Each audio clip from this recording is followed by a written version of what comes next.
Friends मु आपण मानक मु नेक्स्ट वीडियो रे बताइथिली जहाँकि आपण माने केमिति कमाई केंद्र आपण माने पैसा इनकम करिवे।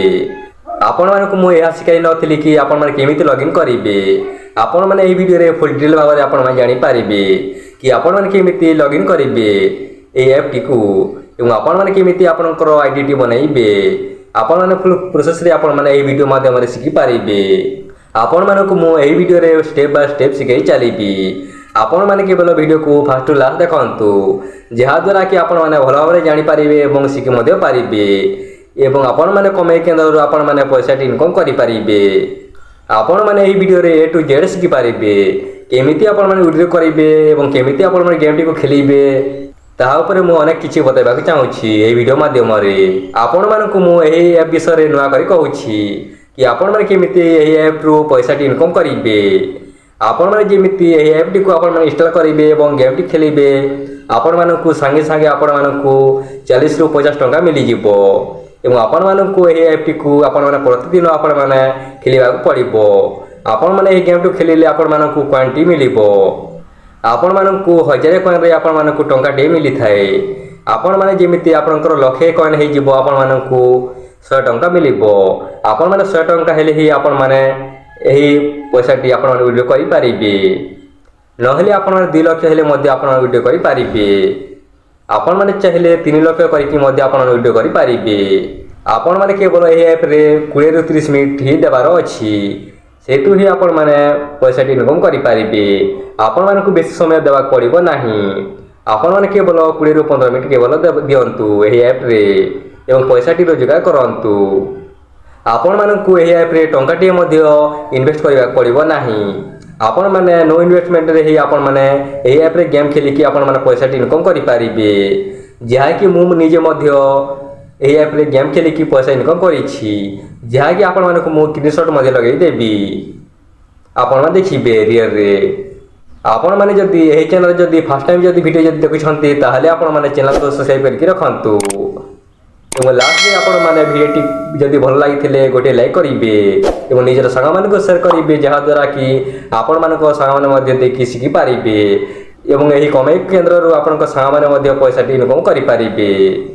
एवं आपण माने जदी एही ऐप रु जदी पैसा जदी इनकम करबा चाहछंती ताहाले आपण माने डिस्क्रिप्शन को जाई कि आपण माने डाउनलोड करंतु बा इंस्टॉल करंतु एवं आपण माने पैसा टी इनकम करंतु।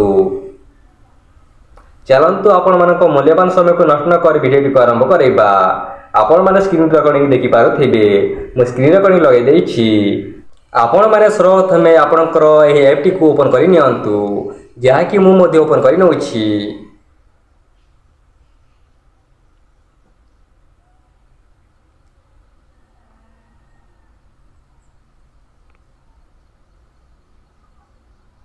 आपण माने देखि पाथिबे टिक loading नउछि।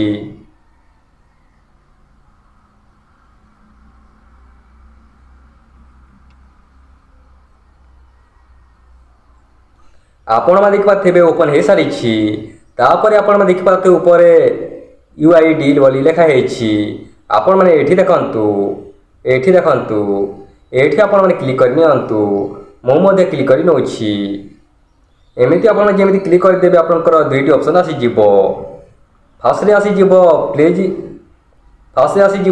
Pledge enter phone number. एठी आपण माने आपनकर फोन नंबर टी दियंतु एवं आपण माने एठी ओटीपी आसीबो एठी की आपनको फोन नंबर को आपण से ओटीपी को आपण माने एठी सबमिट करि देबे। चलंतु हम फोन नंबर दबा।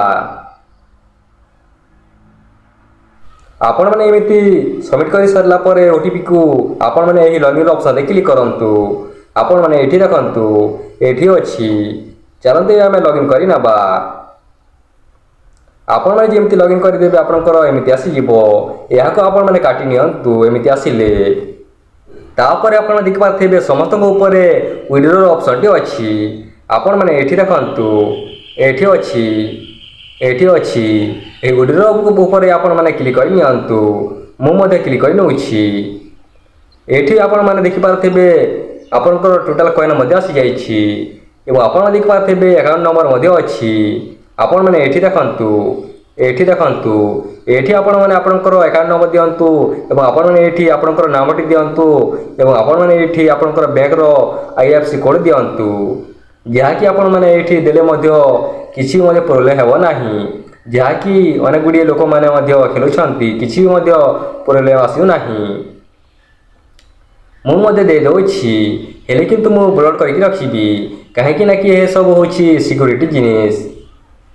ଆପଣମାନେ ମଧ୍ୟ ଦେଇଦିଅନ୍ତୁ, ମୁଁ ମଧ୍ୟ ଦେଉଛି। ଆପଣମାନେ ଏମିତି ସବମିଟ୍ କରିସାରିଲା ପରେ ଆପଣ ଦେଖିପାରୁଥିବେ ଏଠି ଡନ୍ର ଅପସନ୍ଟି ଅଛି, ଡନ୍ କରିନେବେ। ତାପରେ ଆପଣ ଦେଖିପାରୁଥିବେ ସମସ୍ତଙ୍କ ତଳେ କନଫର୍ମର ଅପସନ୍ଟି ଅଛି।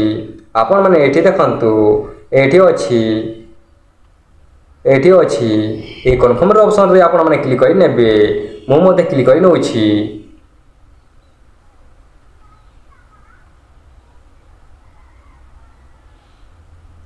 ଆପଣମାନେ ଯେମିତି କ୍ଲିକ୍ କରିଦେବେ ଆପଣଙ୍କର ଏହି ଆକାଉଣ୍ଟଟି ସକ୍ସେସଫୁଲି ହୋଇଯିବ, ଯାହାକି ଆପଣମାନେ ମଧ୍ୟ ଦେଖିପାରିଥିବେ। ତାପରେ ଆପଣମାନେ ଦେଖିପାରୁଥିବେ ସମସ୍ତଙ୍କ ଉପରେ ବ୍ୟାକ୍ର ଅପସନ୍ଟି ଅଛି। ଆପଣମାନେ ଏଠି ଦେଖନ୍ତୁ, ଏଠି ଅଛି, এই ବ୍ୟାକ୍ର ଅପସନ୍ରେ କ୍ଲିକ୍ କରିକି ବ୍ୟାକ୍ କରି ଚାଲନ୍ତୁ। ମୁଁ ମଧ୍ୟ ବ୍ୟାକ୍ କରି ନେଉଛି, ଆଉ ଥରେ ବ୍ୟାକ୍ କରି ନିଅନ୍ତୁ। ଆପଣ ଦେଖିପାରୁଥିବେ ମୁଁ ଯେମିତି ବ୍ୟାଙ୍କ ଡିଟେଲ ଦେଇଦେଲି ସାଙ୍ଗେ ସାଙ୍ଗେ 5100 ହୋଇଯାଇଛି ବା 5100 କଏନ୍ ମିଳିଯାଇଛି। ଆପଣମାନେ ଏଠି ଦେଖନ୍ତୁ, ଏଠି ଦେଖନ୍ତୁ, ଏଠି ଅଛି ଆପଣଙ୍କର କଏନ୍ଟି, ଆପଣମାନଙ୍କର ମଧ୍ୟ ଆସିଯାଇଥିବ। ସର୍ବପ୍ରଥମେ ଆପଣମାନେ ଦେଖିପାରୁଥିବେ ଗେଟ୍ ପ୍ଲସ୍ RS 7017 ଅଛି। ଆପଣମାନେ ଏଠି ଦେଖନ୍ତୁ, ଏଠି ଅଛି, ଏଠି ଆପଣମାନେ କ୍ଲିକ୍ କରି ନିଅନ୍ତୁ। ମୁଁ ମଧ୍ୟ କ୍ଲିକ୍ କରି ନେଉଛି। ଏମିତି ଆପଣମାନେ କ୍ଲିକ୍ କରିସାରିଲା ପରେ ଆପଣମାନେ ଏମିତି ଓକେ କରିଦିଅନ୍ତୁ। ତାପରେ ଆପଣମାନେ ଦେଖିପାରୁଥିବେ ଲେଖା ହେଇଛି ME-MAX RS 4.5। ଆପଣମାନେ ଏଠି ଦେଖନ୍ତୁ, ଏଠି ଦେଖନ୍ତୁ, ଏଠି ଆପଣମାନେ କ୍ଲିକ୍ କରି ନିଅନ୍ତୁ। ମୁଁ ମଧ୍ୟ କ୍ଲିକ୍ କରି ନେଉଛି। ଏମିତି ଆପଣମାନେ କ୍ଲିକ୍ କରିସାରିଲା ପରେ ଆପଣଙ୍କର ଏମିତି ଖୋଲିଯିବ। ଆପଣମାନଙ୍କର ସିମ୍ଟି 1 ନମ୍ବରରେ ଅଛି ନା 2 ନମ୍ବରରେ ଅଛି, ତାହା ଆପଣମାନେ ଚଏସ୍ କରି ନେବେ, ଯାହାକି ଆପଣମାନେ ଦେଖିପାରୁଥିବେ ଆପଣଙ୍କର ସିମ୍ଟି ଯଦି 1ରେ ଯଦି ଅଛି ଆପଣମାନେ ଏହି ସିମ୍ 1 ସେଣ୍ଡରେ କ୍ଲିକ୍ କରିବେ ଏବଂ ଆପଣମାନଙ୍କର ସିମ୍ ଯଦି 2 ନମ୍ବରରେ ଯଦି ଅଛି ତାହେଲେ ଆପଣମାନେ ସିମ୍ 2 ସେଣ୍ଡରେ କ୍ଲିକ୍ କରିବେ, ଯାହାକି ଆମର 1ରେ ଅଛି, ସେଥିପାଇଁ ମୁଁ 1ରେ କ୍ଲିକ୍ କରି ନେଉଛି।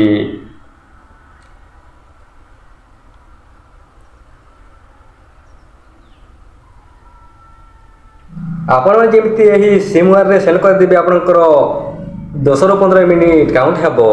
ଆପଣମାନଙ୍କର ଯେପର୍ଯ୍ୟନ୍ତ ସରିନାହିଁ ସେ ପର୍ଯ୍ୟନ୍ତ ଆପଣମାନେ ସ୍କ୍ରିନ୍କୁ ଅଫ୍ କରିବେ ନାହିଁ, ଯାହାକି ଆପଣ ଦେଖିପାରୁଥିବେ ମୁଁ କରିନେଇଛି।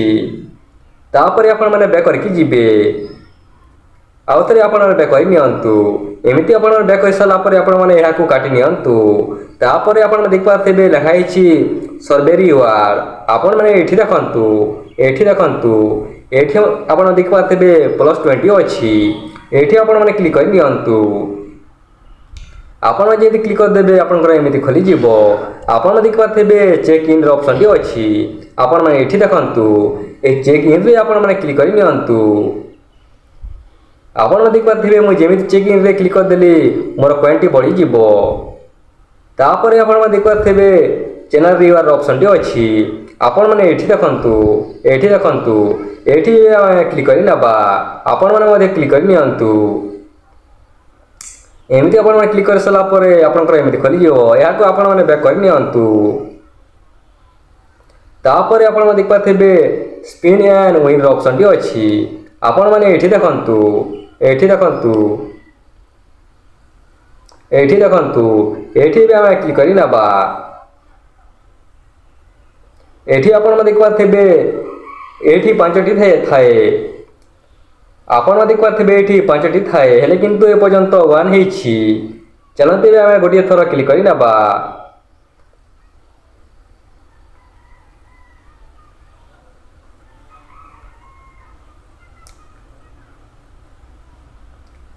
ଆପଣମାନେ ଦେଖିପାରୁଥିବେ 10,000 କଏନ୍ଟି ମିଳିଯାଇଛି। ଆପଣମାନେ ଦେଖନ୍ତୁ, ତାପରେ ଆପଣମାନେ ଗେଟ୍ କରିଦିଅନ୍ତୁ। ଆପଣମାନେ ଆଉ ଥରେ ଆପଣମାନେ ସମୟ ଦେଇକି ଆଉ କେତେବେଳେ ମଧ୍ୟ କରିବେ, ଯାହାକି ଏବେ କେବଳ 1 ଦେଇଛି, ଆଉ 4ଟି ଦେବ। ଏବଂ ଆପଣମାନେ ସେହି ସେଣ୍ଡକୁ ଆଉ ଥରେ ଯାଇକି ମଧ୍ୟ ଆପଣମାନେ ଚେକ୍ କରିନେବେ। ଆପଣଙ୍କର କଏନ୍ଟି ବଢ଼ିବ। ତାପରେ ଆପଣ ଦେଖି ପାରୁଥିବେ 25,120 ହେଇଯାଇଛି, ହେଲେ କିନ୍ତୁ ଏବେ ଏପର୍ଯ୍ୟନ୍ତ ଆକ୍ଟିଭ୍ ହେଇନାହିଁ। ପରେ କେତେବେଳେ ଆକ୍ଟିଭ୍ ହେବ ସେତେବେଳେ ଆପଣ ଯାଇକି କରିନେବେ। ଭାବି ନିଅନ୍ତୁ ଆପଣଙ୍କର ଯଦି 1 ଲକ୍ଷ ଯଦି ହେଇଯାଏ ଏବଂ 100 ଟଙ୍କା ଯଦି ହେଇଯାଏ ତାହେଲେ ଆପଣମାନେ ୱିଡ୍ରୋ କରିବେ କେମିତି ଆପଣମାନଙ୍କୁ ମୁଁ ବତାଉଛି। ଆପଣମାନେ ଦେଖିପାରୁଥିବେ ଏଠି ୱିଡ୍ରୋର ଅପସନ୍ଟି ଅଛି। ଏଠି ଦେଖନ୍ତୁ এই ୱିଡ୍ରୋର ଅପସନ୍ରେ ଆପଣମାନେ କ୍ଲିକ୍ କରିନେବେ। ଏମିତି କ୍ଲିକ୍ କରିସାରିଲା ପରେ ଆପଣମାନେ ଦେଖିପାରୁଥିବେ ତଳରେ ୱିଡ୍ରୋର ଅପସନ୍ଟି ଅଛି। ଆପଣମାନେ ଏଠି ଦେଖନ୍ତୁ, ଏଇଠି ଆପଣମାନେ କ୍ଲିକ୍ କରିନେବେ। ଏଇଠି ତାପରେ ଆପଣମାନେ ଯେମିତି ୱିଡ୍ରୋ କରିଦେବେ ଆପଣଙ୍କର ସାଙ୍ଗେ ସାଙ୍ଗେ ମଧ୍ୟ ୱିଡ୍ରୋ ହେଇଯାଇପାରେ, ନହେଲେ କିଛି ସମୟ ମଧ୍ୟ ନେଇପାରେ। ତାପରେ ଆପଣମାନେ ଦେଖିପାରୁଥିବେ ସମସ୍ତଙ୍କ ଉପରେ ରେକର୍ଡ ଅପସନ୍ଟି ଅଛି।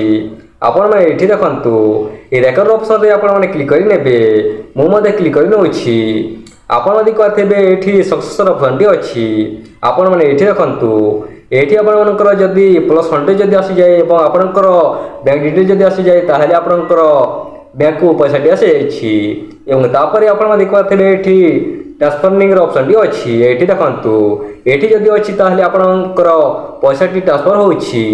ଏବଂ ଆପଣମାନେ ଦେଖିପାରୁଥିବେ ଏଠି ଫିଲ୍ଡର ଅପସନ୍ଟି ଅଛି। ଆପଣମାନେ ଯଦି ଆପଣଙ୍କର ବ୍ୟାଙ୍କ ଡିଟେଲ୍ ଯଦି ଭଲସେ ଦେଇନାହାନ୍ତି ବା IFSC କୋଡ଼ ଯଦି ଭୁଲ ଯଦି ଦେଇଛନ୍ତି ତାହେଲେ ଆପଣଙ୍କର ଫେଲ୍ଡ ହେଇଯିବ ବା ଆପଣଙ୍କର ବ୍ୟାଙ୍କକୁ ପଇସା ଯିବ ନାହିଁ। ଆପଣମାନଙ୍କୁ ମୁଁ ଆଉ ଗୋଟେ କଥା କହୁଛି, ଯାହାକି ଆପଣମାନେ ଆପଣଙ୍କର ବ୍ୟାଙ୍କଟିକୁ ଆପଣମାନେ ଯାଇକି ଚେକ୍ କରିନେବେ ଆପଣଙ୍କର ପଇସାଟି କେତେ ଅଛି। ତାପରେ ହିଁ ଆପଣମାନେ ୱିଡ୍ରୋ କରିବେ, ନହେଲେ ଆପଣମାନେ ଜାଣିପାରିବେ ନାହିଁ କି ଆପଣଙ୍କର ବ୍ୟାଙ୍କକୁ ପଇସାଟି ଯାଇଛି ନା ନାହିଁ, ନହେଲେ ଆପଣମାନେ ବୁଝିପାରିବେ ନାହିଁ। ତାପରେ ଆପଣମାନେ ଲାଷ୍ଟରେ ଆସିକି ଆମ ଚ୍ୟାନେଲରେ ଆପଣମାନେ କମେଣ୍ଟ କରିବେ।